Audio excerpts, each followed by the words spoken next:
What's up guys? Babalik tayo. Ito yung Raider natin, no. Ito din yung sporty natin. Meron lang tayong papalitan dito since safe keep siya. Itong mga bolt, yung axle niya guys, papalitan natin pati dun sa harap. Yan. So, hindi na kasi natin ginagamit to, kaya kung titingnan nyo yung mga axle niya, nakalawang natin. Para gumanda lang ng konti guys, no? Papalitan natin yung mga titanium na ito, axle. Ito guys, maganda din siyang tignan kahit nandito lang sa bahay, no? Hindi na ginagamit guys.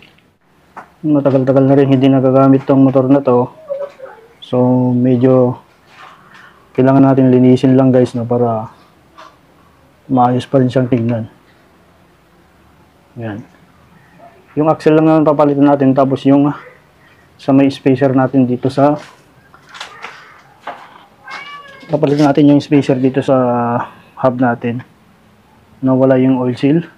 Mabilis masira yung bearing. Yung motor nito guys, na para lang dun sa kung may mga lakad-lakad lang tayo malapitan. Kasi alam niyo naman ng Raider 150 napaka magastos sa gas. Kumpara mo yung mga naglalabasang mga motor ngayon guys, no. Ngayon kapag nilalabas ko to, unang tinitignan nila yung panggitna natin guys, no. Super stock lang yan. Walang nababago dyan. Napalitan lang natin ito, racing CVI na. Tapos ignition coil.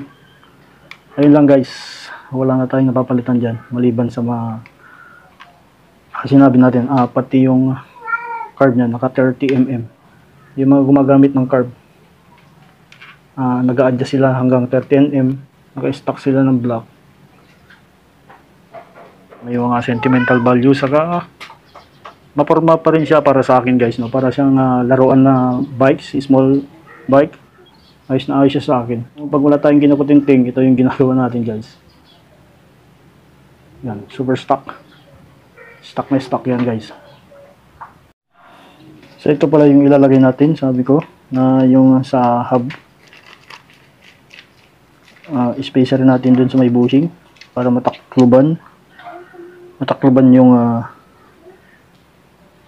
yung oil seal natin dun sa may bearing para malinis din siyang tignan. Then meron tayong axle. Okay.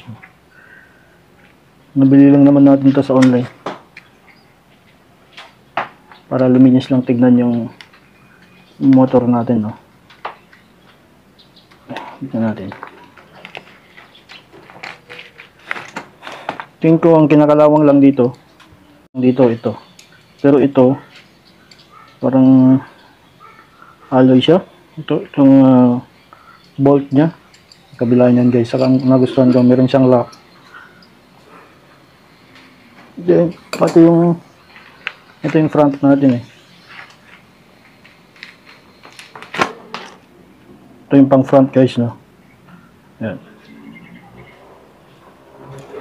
Mali dalawang binili natin para sa likod saka sa harapan. So ilagay na natin guys, no.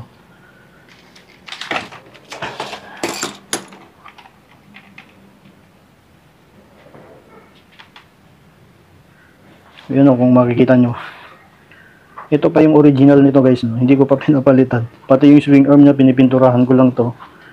Makita nyo, goods pa naman. Mas gusto ko yung stock kasi natatakot ako dun sa alloy. Mabigat tayo baka yun pa ang dadali sa atin.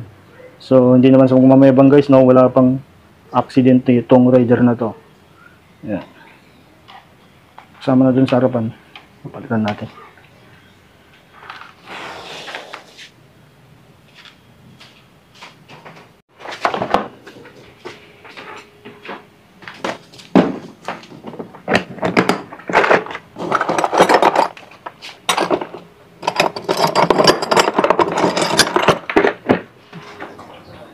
Okay lang natin dito yung DC7 na socket rings. Yan. Hindi mo na kailangan kontrahin sa kabila. Medyo maayos pa. So, para mabilis natin mailagay, isuot na rin natin to.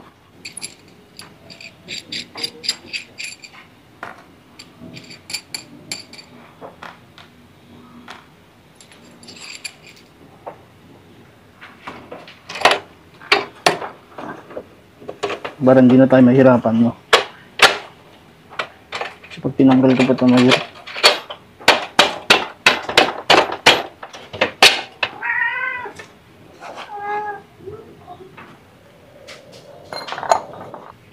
Dito yung lock nya. Para may support yung ito. Para hindi siya mahulog. Ayun nyo guys, no? Natin. Yan o, susuot lang siya dito. Lumaki ah. So hindi na siya 17, 19 na. Gamitin na natin to.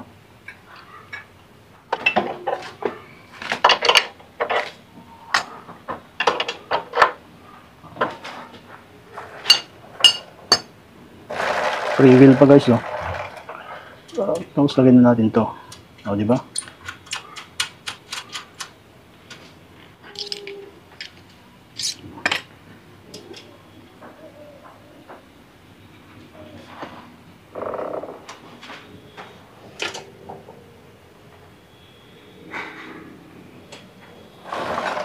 Alright. So, malinis na siyang tignan. Kumpara mo sa luma. Dito. Sa harapan naman, papalitan natin.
So yan na guys, no? Yan.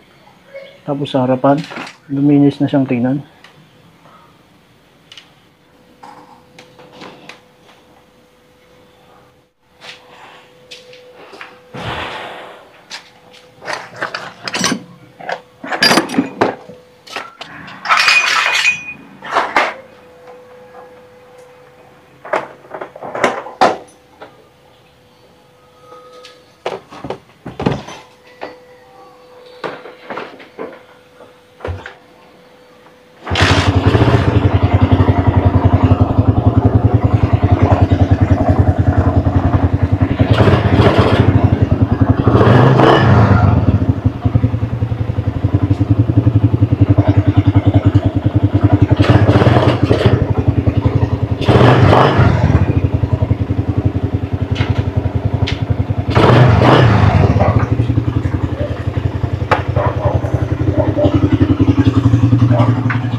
Stable yung gano'n niya guys, no? Yung idle niya.